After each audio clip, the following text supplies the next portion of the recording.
One day in August, when I was celebrating my return from the army with my friends, my mother asked me to take the money to Aunt Tanya, my friend's mother. I went up to the floor. I called the right apartment. Aunt Tanya opened the door for me. She was wearing a light robe with a large neckline and a robe that barely reached her knees. Despite the fact that she was already over 40, she had slender legs with elastic hips. In general, she looked like a girl. "Come into the room," she said. I went through. In the room near the sofa there was a coffee table on which there was a bottle of cognac, chocolates and a vase with oranges. "But I'm resting," she explained about the cognac on the table. "Maybe I should splash it for you too?"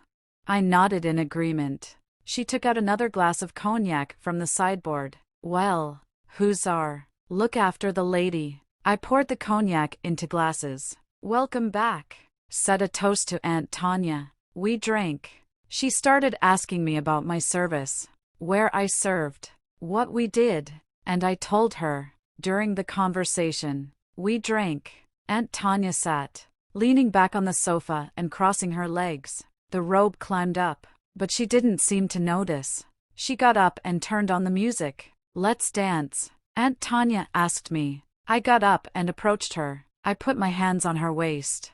She placed her hands on my shoulders, and we began to spin in a slow dance. While we were dancing, Aunt Tanya did not take her eyes off me. "How mature you have become. He became so big and strong," she said. "My son will also return from the army soon. They have already become adults, real men. Aunt Tan, everything will be fine," I said. "Sonia will be back soon." "Yes, yes," she whispered, looking up at me. I always liked Aunt Tanya. She was short, with a good athletic figure. We were still standing in the middle of the room. My hands were on her waist. Aunt Tanya grabbed me by the neck. She pulled her towards her and kissed her on the lips. I tensed up in surprise. "Relax," Aunt Tanya whispered. "Give me a hug." I hugged. My mother's friend pressed herself tightly against me.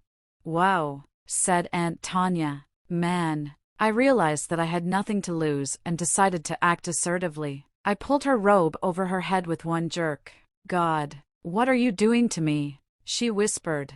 "Carry on, my boy." When it was all over, we sat and drank some more. As I was leaving the door, I remembered that I had not fulfilled my mother's request. Having given the money, I looked at Aunt Tanya. We looked at each other and laughed. It's clear what it reminded me of.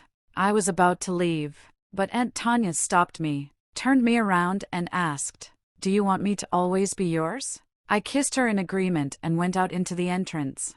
Thank you for taking the time to listen to this story. If you enjoyed it, please give it a like and subscribe to our channel to be the first to hear about our next story.